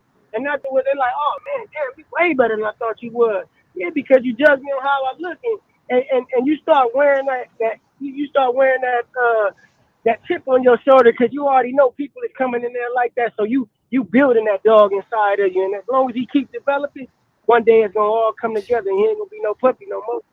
Yeah, H Money's in the building. What's up, H? H, you fell asleep. What's up, man? You know what time it is. Haney. Devin Haney, the undisputed champion. I noticed something last night, Fred. Devin Haney was in the building, and Ryan Garcia, he didn't even acknowledge the undisputed champion, the pound-for-pound champion, Devin Haney. You know why? Because he's the fucking boogeyman. Nobody won't smoke with Devin Haney. You know what I'm saying? We can start with Gary Russell. Man, I ain't heard from Gary Russell ever since. You know what I'm saying? We ran him out of boxing. We can talk about Lomachenko, Mr. Franchise Duck. Let's talk about them all. Devin Haney is the boogeyman. Ryan Garcia don't want no smoke with Devin Haney. Tank Davis, he don't want no smoke with Devin Haney. And we got all the fucking belts. Name another time in the history of boxing where an undisputed champion can't find a fight. I ain't never seen this before. You know, so Fred, I'm gonna tell you like this. Now, Ryan Garcia he looked like he's getting better ever since he left Eddie Reynoso, man. I see a lot of fighters leaving Canelo and Eddie Reynoso, and they starting to do much better. You notice that, Fred? I didn't see the fight, so but I. You was out there with LeBron James and them and Kyrie, huh? You was at the Drew League. No, I wasn't at the Drew. I wasn't at the Drew. I was home. But okay. I don't know if he's getting better, because I got to see him. Like, no, he is. He getting better. Okay, good. I'll watch his next fight. Matter of fact, I may even go visit. I may even go visit him at the gym next time I'm in the Valley. You know. Hey, no doubt about it, Fred. You know, so what you think about Tank Davis and Ryan Garcia? I'm going with Tank Davis. Tank Davis is a beast, though. No doubt about it. Ryan Garcia still make a lot of mistakes. And Tank Davis, Tank Davis got power and he got skills. Now, Ryan Garcia, he got power too, Fred. You know, it's going to be a matchup between two knockout artists. You know, I feel like Ryan Garcia is a one-trick pony, though, Fred. You know what I mean? He got that left hook, but besides that, you know, he's an average fighter, but he's very strong. He's powerful, Ryan Garcia, and he's tall, very tall. Tank Davis, very short, but Tank Davis is kind of like Mike Tyson. He know how to break him down. You know, Tank Davis remind me of a young Manny Pacquiao, Fred, jumping up and down in weight classes, knocking people out. You know, I think it's going to be fireworks, Fred, and you know, I want to see the big fights in boxing. I got to see Earl Spence and Terrence Crawford, man. I got to see that fight, Fred. You think it's going to happen? Yeah, I'm optimistic. Okay. That fight, I'm 95% sure that fight happens by the year end. I'm 95% sure. Okay, that's what's up. That's great news right there. And why y'all feel like it's going to happen, though? What makes you believe that this fight going to happen? We've seen plenty of big fights, you know, not happen in the sport of boxing, like Anthony Joshua and Deontay Wilder. There's nowhere to go. I believe like man, and I spoke about this the other day as well. I don't know if you heard me on the show the other day, but the fact that Floyd is involved, the fact that he has a presence in the fight, tells me that this fight is closer and nearer to happening than ever, because at no other point has Floyd been so involved. And the fact that he wants that he's announced that he wants to be the one to announce it, and the fact that everybody is trying to keep it under wraps, even when Earl Spence was saying that all this clickbait it seems like they're vested into a plan that they've already spoken to about with Floyd. We're gonna have you announce this because we understand what you bring and what value you bring to the fight. That's my perspective on it. You know, as I look, you know, from the outside looking in, looking at all the different variables, that's my take on it. I think this fight, being that Floyd got his hand and his presence in it, it's gonna happen for sure. For sure. Hey, that's what I like to hear. And this fight is so big, Fred. Terrence Bud Crawford, the number one fighter pound for pound, the face of boxing, Terrence Bud Crawford. Canelo's not the face of boxing. Canelo the cheater who took steroids, who been ducking smoke. Canelo damn sure ain't the face of boxing. Canelo just got his ass whooped by Dimitri Bivol. Canelo got beat by Floyd Mayweather. They try to say Lomachenko was the face of boxing. He got beat by Orlando Salido, and he got beat by Teofimo Lopez, while Terrence Crawford, you know, going to 3 different weight classes, undisputed champion, undefeated, the real face of boxing, number one pound for pound, Fred. And guess what? Yo, boy, Earl Spence Jr., he has a chance to dethrone Terrence Crawford and become the new face of boxing, the next number one pound for pound. That's how big this fight is. If Earl Spence beats Terrence Crawford, he's the new face of boxing and the number one pound for pound. What you think about that? Right. That's a fact. He's the pound for pound fighter in the world. But if Canelo beats Triple G, he's still gonna be the face of boxing. Man, hell no, Canelo ain't the face of boxing. Why? Because he got a lot of fans. Because he got a lot of fans. That man is a steroid addict, man. Yeah, Canelo got it. Come on, don't care, though. People don't care. It's entertainment. But it don't matter about the people, though. Like, let me explain, Fred. When I talk about the face of boxing, you talking about the baddest motherfucker on the planet, the baddest man in the land. That's the true face of boxing. You know, I'm not talking about ticket sales, who make the most money. That's some other shit. We talking about in that ring, in that square circle. Anthony Joshua ain't the face of boxing. Andy Ruiz knocked them all over the ring, man. Andy Ruiz was looking like Butterbean in there, bro. The face of boxing ain't no Canelo.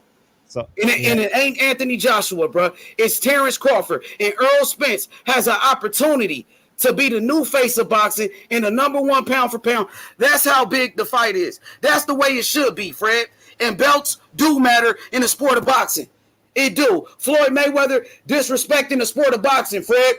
He said Devin Haney and Shakur Stevenson need to fight each other. And he said, don't worry about Tank Davis. Come on now. Floyd Mayweather sticking his nose in Bill Haney and Devin Haney's business. This guy is out of pocket, Fred. I see what you be saying about Floyd Mayweather now, bro. Man, he's supposed to be the TBE, the best ever. But he said the belts don't matter. Come on, Fred. That shit is not right. He's misleading the next generation of fighters. And Floyd, he was the face of boxing when he was in the sport. But now Floyd, you know, he's making a mockery out of the sport, man. He is. And Bernard Hopkins, he said the belts don't matter either.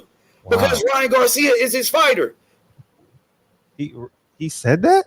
Bernard said that? Bernard Hopkins said that. Bernard been saying some crazy shit lately, man. Breaking my heart, man. And Bernard been saying that too. Wow, I didn't know that. Man, I was like, man, Bernard said the belts don't matter. He was undisputed. Bernard's a company man now. He was undisputed at 60, right? Or 68? Yes. Yeah, exactly. Huh? Bernard a company man now, though. You know why they say the belts don't matter, Fred? Because Devin Haney got the belts. When George Kambosos beat Teofimo Lopez, everybody wanted to fight George Kambosos, including Ryan Garcia. But now the belts don't matter because Devin Haney got it. Wow. When Canelo won undisputed, everybody was on his nuts. When Charlo went undisputed, nobody talked about it. And as you can see, they don't have Devin Haney on the pound for pound, and Lomachenko is still on there with 2 losses, and he's not even a champion. Devin Haney undefeated, undisputed champion at 23 years old. He made history. Jermell Charlo, the first 4-belt undisputed champion at 154 pounds, and he's not even on the pound for pound list. And he beat every man that beat him. Lomachenko got 2 losses that he didn't avenge. Same thing with motherfucking Canelo. That's some bullshit. And Fred, Racism in boxing, it still exists. Racism in the world, we deal with it every day. Ain't no way around it, Fred. You know what I mean? And shout outs to all the fighters across the world. I got respect for everybody. Black, white, Mexican, Latino, Korean, Japanese, Brazilian, Cuban, it don't matter. But I'm a black man, and I represent for my people. I love my people. You know what I mean? And I appreciate you, Fred, always going against the grain, standing up for what you believe in, speaking up. You were speaking up for Malcolm X and Muhammad Ali when everybody forgot about Malcolm. And you was right about Louis Farrakhan, bruh. You was right about Elijah Muhammad, bruh. You know what I'm saying? And stand strong, 10 toes down. 10 toes down. That's how you taught me. And I don't need nobody. I feel like you. You know what I'm saying? Because I don't need anybody. I'm independent, my nigga. I ain't got a boss, nigga. I ain't got a boss, Fred. You know what I'm saying? And that's how it's going to be, man. And I love the barbershop. You know what I mean? You took me in. You took me in, bro. Introduced me to Bill Haney. Changed my life. Coming to the barbershop. And I'll always, you know, be respectful to you, Fred. Because you looking out for the people, man.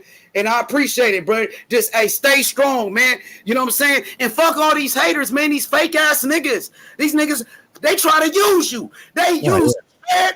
They been trying to use you for years. I'm serious. You know what I'm talking about. Because you a good guy. You know what I'm saying? They take your kindness for weakness. But niggas know you a dog, my nigga. And we see you in the gym training. You know what I'm saying? And you ready if anything pop off. Like my nigga on the line with my nigga on the line with you from LA when that shit cracked off with Kenny Porter. My nigga, you was ready to throw hands. And that nigga backed up and he was hiding behind a woman.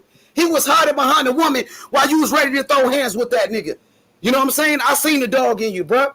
And hey, man, we here to stay, Fred. You know what I'm saying? Devin Haney, undisputed. Let's go.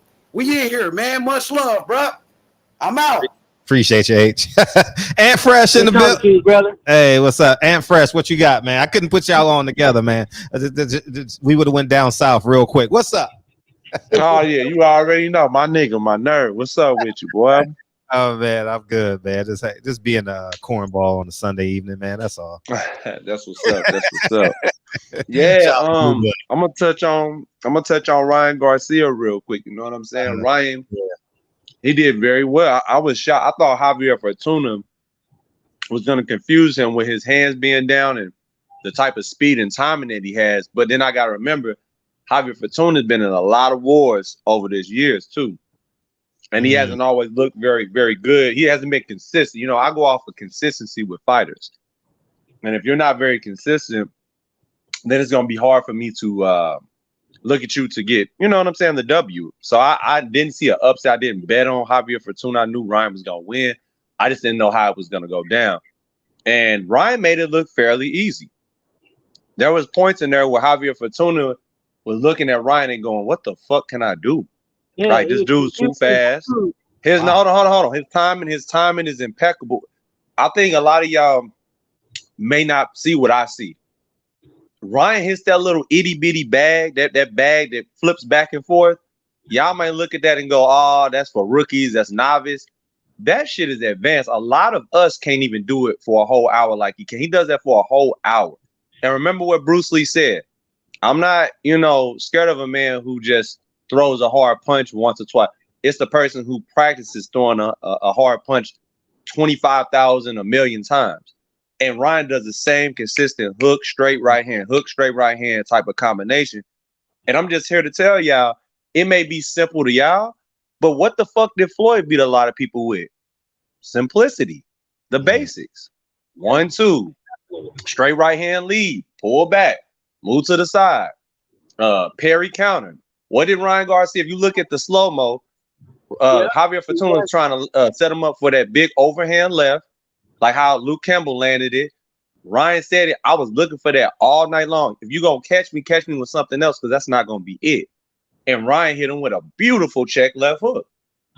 That's what Ryan practices in the gym. It's just like with the Juan Manuel Marquez versus Pacquiao fight. How the fuck did Juan Manuel Marquez line up that shot? He practiced it in the gym 1,000 times before the fight. He said, this is going to be the shot that knock out Pacquiao. And that was the shot that got him up out of there. These fighters are not doing this by, I don't know, by happenstance or by luck. It's practice. Practice makes perfect. So if you're going to beat Ryan, he has length. He's understanding his height. He's understanding his distance now. He's getting better fight after fight. The only thing I don't like what Ryan does, he pulls back too much, number one, and he has a flaw of keeping his chin up in the air when he thinks he's safe. Yeah. That Luke Campbell it basically was a wake-up call.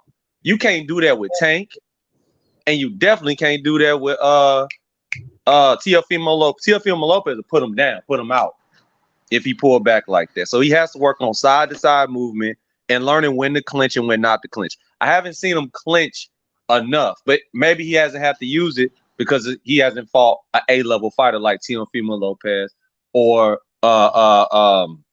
Tank Davis, or even a Devin Haney. I would love to see Devin Haney fighting.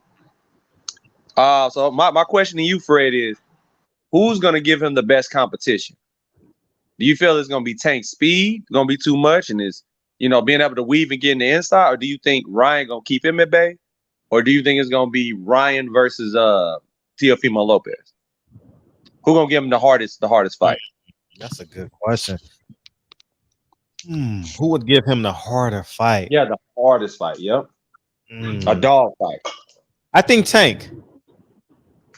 Because Teofimo Lopez is 1-2 hook.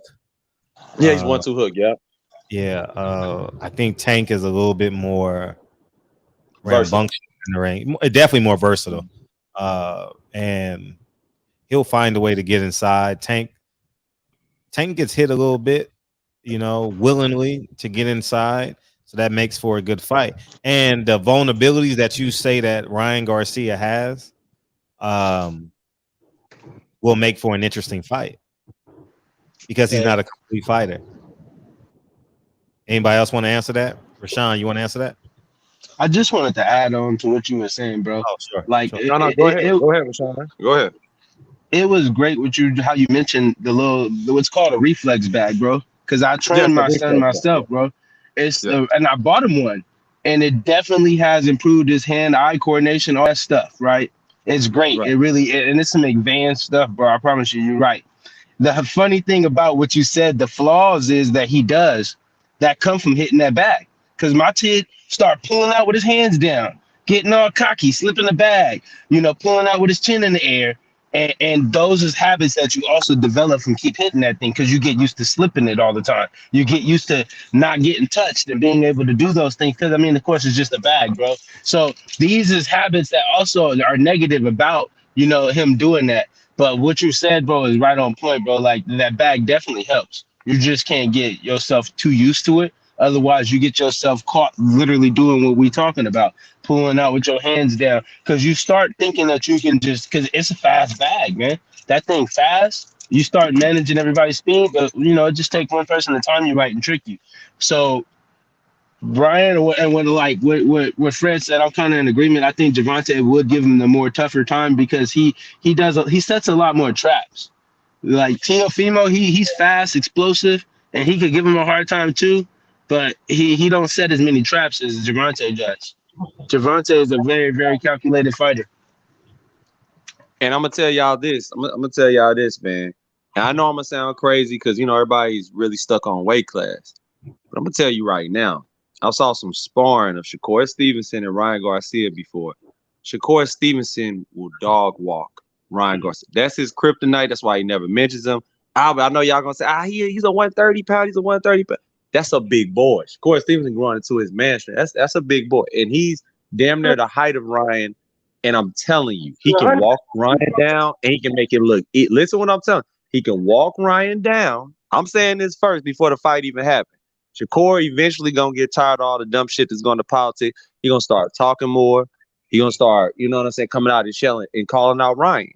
And I'm telling you, the fight going to get made. And I'm telling you, he going to walk his ass down and make it look easy. Y'all gonna be like, dang, and Fresh one line that nigga ain't one line. That is crazy. I'm telling you. Cause one thing Ryan don't like that I noticed, he don't like body shots at all. It pisses him off bad. Like most people, but with Ryan, I be seeing him kind of twitch a little harder than usual. So if the Tank fight do happen, I'm sure Tank gonna go to that body a lot. L, what do y'all feel? Hold on. What'd you say, Fred? No, I was gonna let L respond to. He was biting at the bit. Oh no, go ahead, L. Go ahead, homie. I'm just listening, man. Everybody making great assessments, and shit, that's exactly Tank is his hardest opponent out of all of them, and you know, just that sheer menacing presence that he brings, you know, that alone, he don't have to do shit. All he got to do is just talking. That alone gonna put so much pressure on him, along with everything else y'all added to it, and it's just gonna mentally drain that. Even what the brother said about Shakur, man. I'm telling you, man. I know it's something about Shakur's style. It's something about his style. I believe in that dude. I don't know why, y'all. I just do. Out of all the fighters, he has that special ingredient that I like. The way he handled that veteran, what's his name? And he's a good dude too. The Marine. You talking about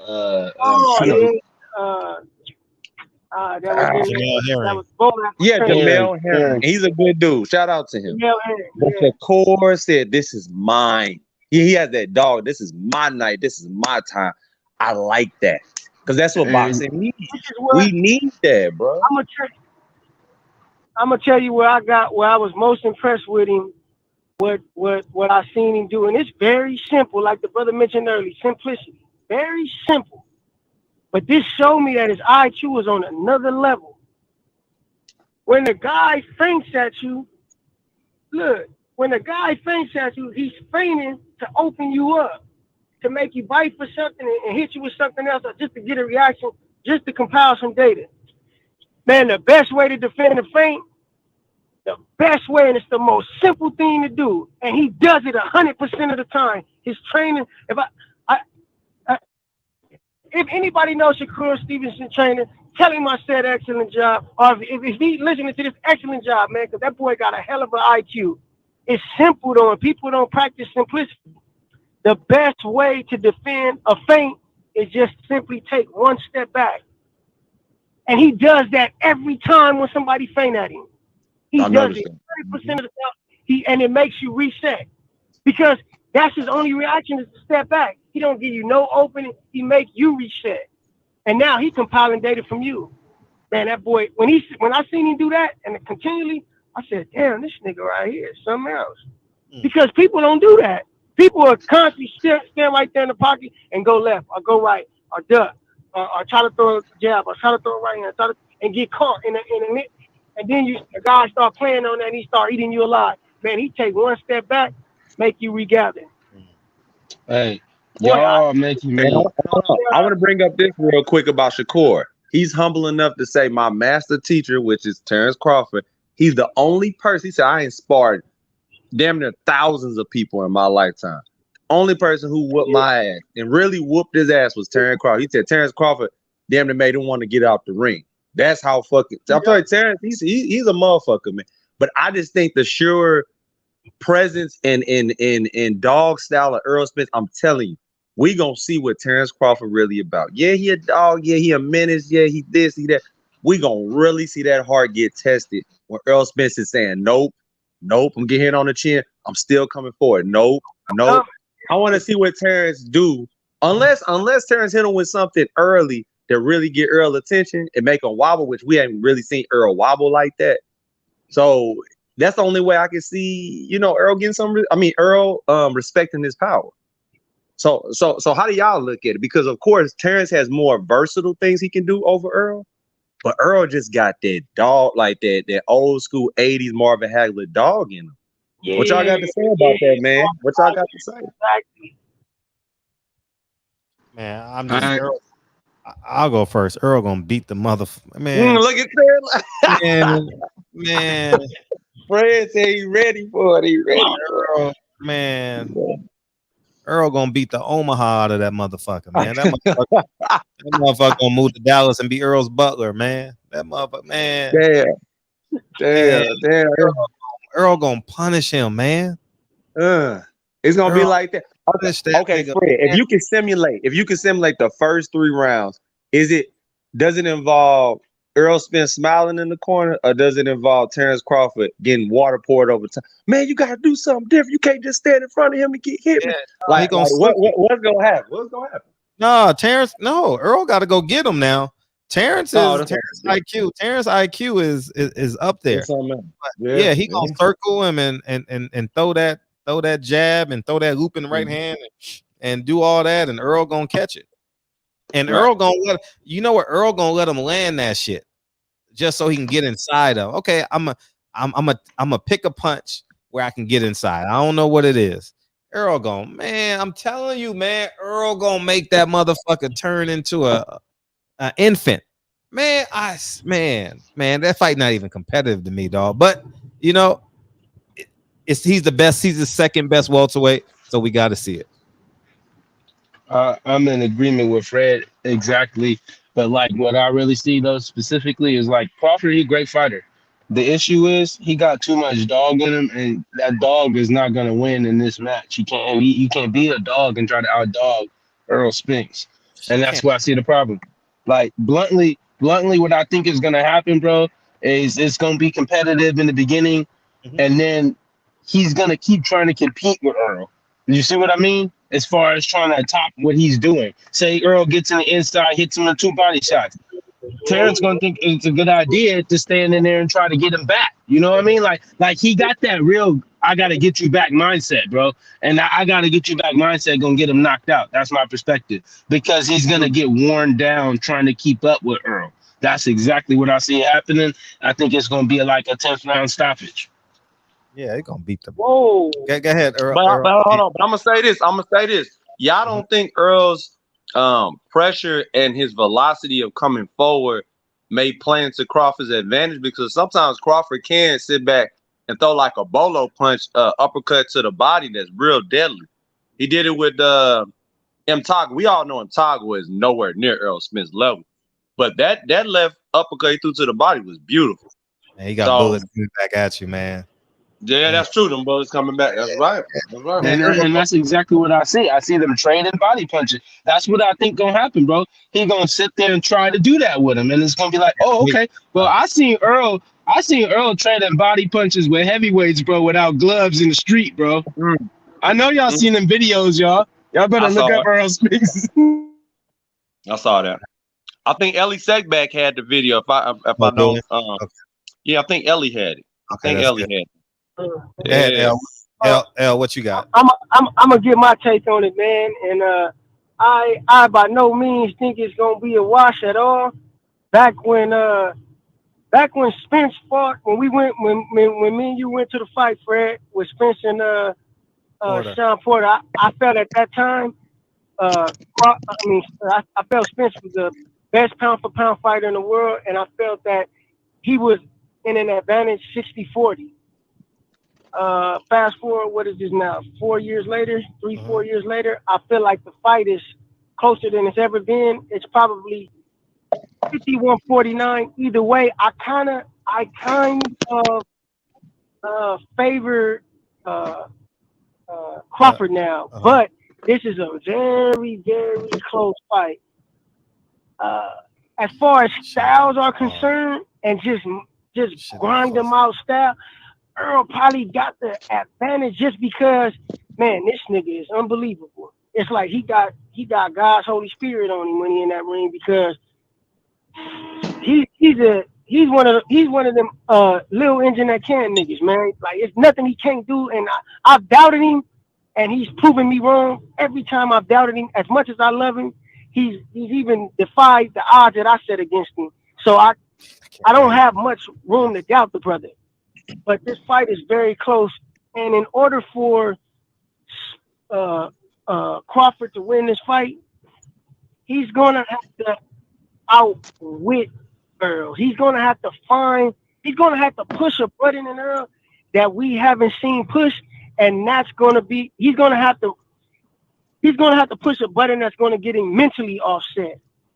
We've never seen Earl mentally offset. Whatever he has to do to mentally offset him, he's going to have to do that, unless he wants to fight a battle right in the pocket, because that's the only place he wins the fight. But it's very dangerous in there, in the pocket with Earl is very, very dangerous. Because, like you said, Fred, there's some punishment to be taken there. Yeah, he's gonna have to withstand. Excuse me. He's gonna have to withstand some punishment. But I see that fight very close. Earl has the advantage slightly on Dog, but Crawford, he has a lot of he's a lot more athletic. He has more layers and dimensions, but he's gonna have to be able to take a whole lot more risk.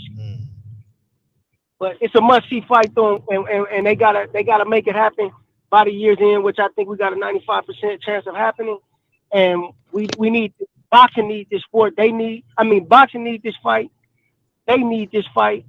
The world needs this fight, and it will happen. And last but not least, I'm gonna ask y'all a silly ass question.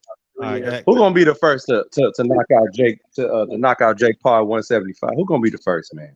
Who's gonna be the first? I know it's a dumbass. I just get tired of that dude talking. I'm gonna get him. He act like he run boxing. He act like he run boxing. Who's gonna be the first to knock him off? Who? Rockman might get him.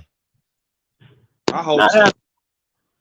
I'm tired of it. Rockman's a boxer now. Like, you know, he's a boxing heavyweight, man. He got a chance.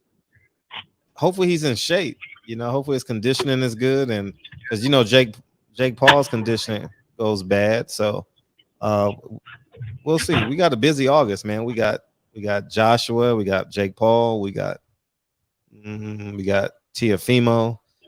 Teofimo is the one that's gonna I've always said that he's gonna have a mental breakdown. It's coming. It's gonna be public too. Wow. So I think his best days are behind him, Teofimo. I appreciate you, Ant Fresh. Any last words? Rayshawn? Yeah, man. I just want to say I appreciate it. You know, letting me come on the show and speak, bro. Thank you. Give my opinion, bro. I just wanted to let everybody know too, bro, for you know, the people who is out here in California, bro. We is gonna be in LA. My son is gonna be doing a tournament, a boxing tournament, amateur tournament out there in Compton for everybody that wants to come out in September. So we're gonna be live in action for those who want to see him in action. Huh? It's in Compton? Yep, it's gonna be at the Compton Sheriff Youth Center. At the POW, yeah, with Joe Zunders. Yep, my son gonna be in that tournament. So for those in the LA area, I will be down there in September, bro. All right, I'm gonna check in. I'm gonna try to see if I can get that weekend off and come check it out, brother. Yep, the first week of September. But all right, man, y'all have a good. Okay. Yep, that it's a tournament. It's a tournament, so it's gonna be that Friday, Saturday. You know, it really is all based off of how many people really enter. Because I might have to come down there that Thursday. Yeah, for sure. Right. But all right, man, that's all I needed to let y'all know. You guys have a good night, man. I appreciate it. Well, we'll definitely promote it. All right, brother. Take care. Appreciate you. Hey, Freddie, I'm out, man. I just got back to this yard. I gotta take this trailer off this truck, man. But it was a pleasure on the show tonight. I appreciate you, man. I appreciate all the power on and the conversing with the brothers that came in, man. It was great conversation, man. It was good energy as well. Yeah, thank you, dog. Appreciate you, big homie. All right, Fred. Love you, brother. I love you Take too, care. man. Thank you. All right. Yeah, man. So man, thank you, man. Y'all made that second hour good. I am not Blue Blood. I don't know how Blue Blood can talk for 3 hours, man. And Fred is a motherfucker that love talking, but man, Blue Blood be going for 3 hours, dog. That's impressive. I can't do it. Thank y'all, man, for helping the homie out, man. This was a good show, man. We got it off, man. Yeah, breaking news. Breaking news on Spence Crawford. There's no news. Like I said, I'll start talking about it when it gets signed, man. I believe I'm more optimistic than pessimistic that the fight's gonna happen, because I don't know if Terrence Crawford or Earl Spence can handle not fighting each other.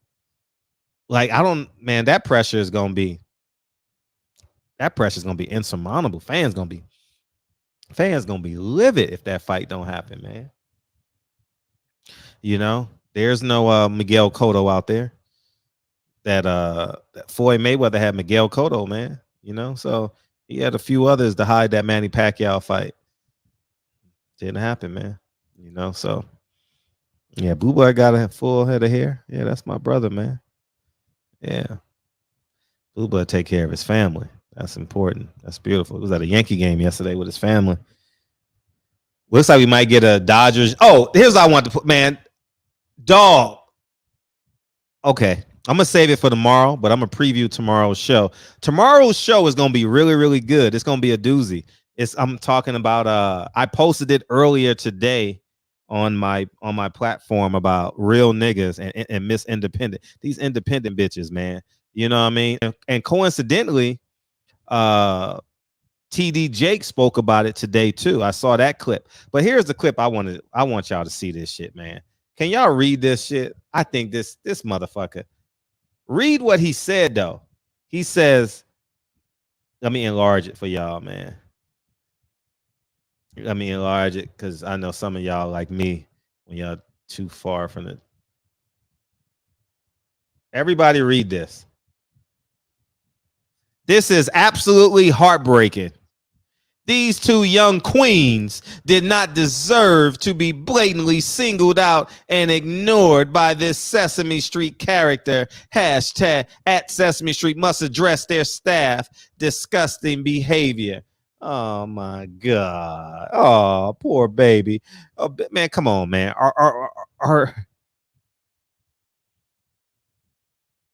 Because he be saluting everybody. That's his thing, man. It works. Blue Blood, the hottest thing going in these streets, man. I'm gonna support that brother, man. The hottest thing going. Attorney Crump. This is man.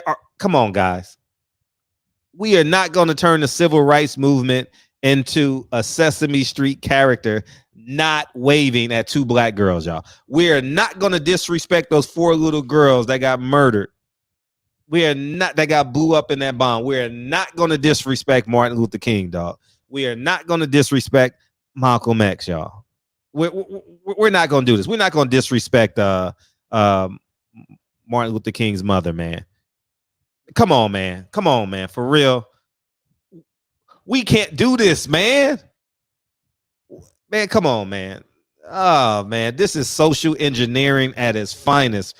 Benjamin, you know why Benjamin Crump is doing this? Because it's a corporation. Man, come on, man. Please, y'all. Come on. Please don't turn this into a big issue. CNN, please don't report this. Fox, please don't report this shit, dog. We are not going to make Sesame Street a part of the civil rights movement, y'all. I mean, if y'all believe in the shit, hey, but man, come on, man. Please.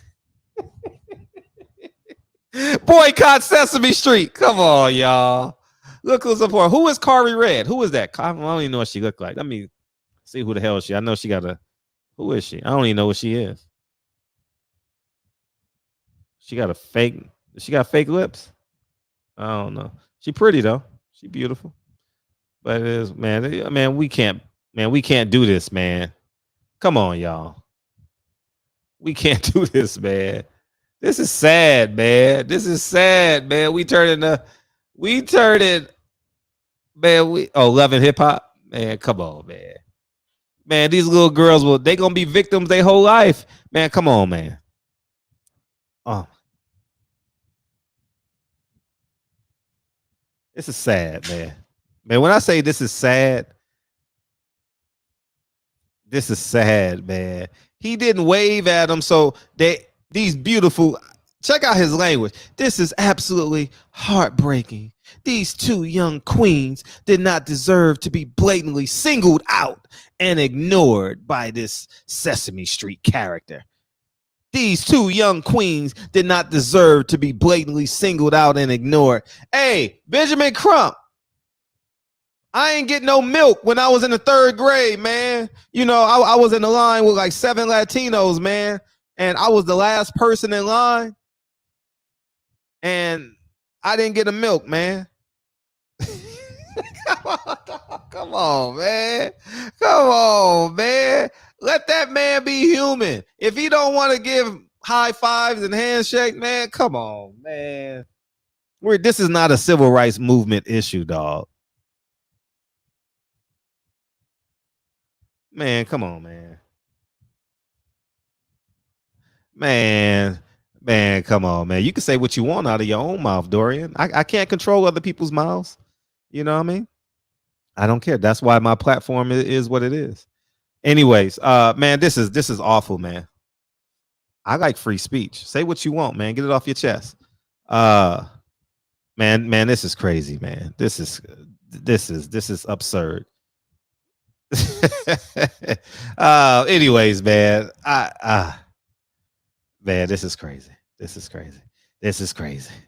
Anyways, man, we getting the fuck out of here on time tonight, y'all.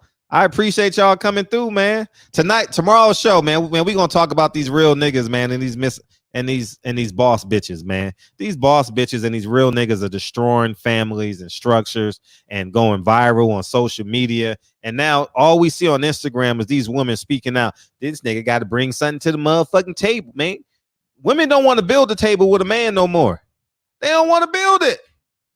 The man goes out there and chop down a whole motherfucking tree, and your ass can't sit in the house and design how you gonna configure the table. Man, we done fucked, man. We all fucked up, dog. Like, come on, man. For real. Oh, man. Come on, man. Like, this is not racism, dog. Benjamin Crump is going to send a letter to the family. He already contacted the family, or the family already contacted him. You think we got a case? Hell yeah, we got a case. At the very least, we can't turn the civil rights movement into Sesame Street, y'all. Come on. Man, I'm gone, man. I love y'all, man. I told you, appreciate y'all coming through tonight, man. Thank you, guys. Come on, man. We ain't about to. Come on, y'all. Sesame Street, y'all. Come on, y'all. Come on, y'all. Come on, please. Pugilist. Man, Born to Lose. Tomorrow's show gonna be fun, man. Jay, we'll have some women listening. They may not call in, but why women don't want to be feminine no more? Why women want to be niggas? And they take pride in being a nigga, man. Yeah, I did that. I raised my son on my own. That's stupid. Stupid. That's stupid. The messenger. The future is black. Man, man, I appreciate you, Miguel, Grungy, everybody in this. Even if you disagree tonight, come back tomorrow and disagree again. Boxeo, what's up, man? I know you was rolling last night, huh? Rolling. We out of here, man. We out of here. It's over. The show's over, man. We out of here. Man, I appreciate y'all for coming to KB, man. What it do? What it do, KB? What it do? What it do? What it do? I totally appreciate y'all coming through, man. Thank you guys, man. Deontay, Mr. Mosley, Kwame. The future is black. SWAT, Texas, man. I appreciate y'all. Fun show, man. Go check out somebody else's platform, man. I thank y'all for coming through, man. I got a lot of options, man. I thank y'all for supporting me. You know, and yeah, man, go support other people's platforms too, man. It's beautiful. Dorian, appreciate you, man. With that rock dress, man. Come on, dog. Man, come on. We can't be 4 little girls, man, got blew up, man, in Alabama, man. And we gon' shit, you gotta call it tomorrow, man. The show is over, Will. It's my personal statement. 9:30, we off this motherfucker, man. Thank you, dog. But yeah, man. Come on, man. It's too much, man. It's too much. It's too much. You will not see me fighting. Dude, we fighting characters now. Yo, we fighting characters now. Oh my God. What are we doing? What are we doing out here, man? What are we doing? Makes no fucking sense, man. Anyways, man, that's my thing, man. But these real niggas, man, we're gonna talk about these real niggas tomorrow, man. And these queen bitches, queen boss bitches. You know what I mean? That's what they call themselves online. That's not what I call them. I'm a boss bitch. I'm a boss bitch. I'm a boss bitch. I'm a real nigga. Oh, y'all can't see me, man. I'm throwing up gang signs, man. I'm a real nigga. I'm a boss bitch. I'm a boss bitch. All I need is a girl twerking behind me. I'm a boss bitch. How the fuck you twerking and your hands on your knees? I ain't never seen a boss with her hands on her knees, man. Twerking bent over. I ain't never seen that. You know what I mean? Anyways, man, we're going to talk about that tomorrow, man. And because I'm black, don't just think I'm talking about black women and black men. You know what I mean? We got these dumb Mexican gangsters, too. Stupid shit, man. Barbershop Conversations, man. I love y'all, man. See y'all tomorrow, man. Peace, y'all.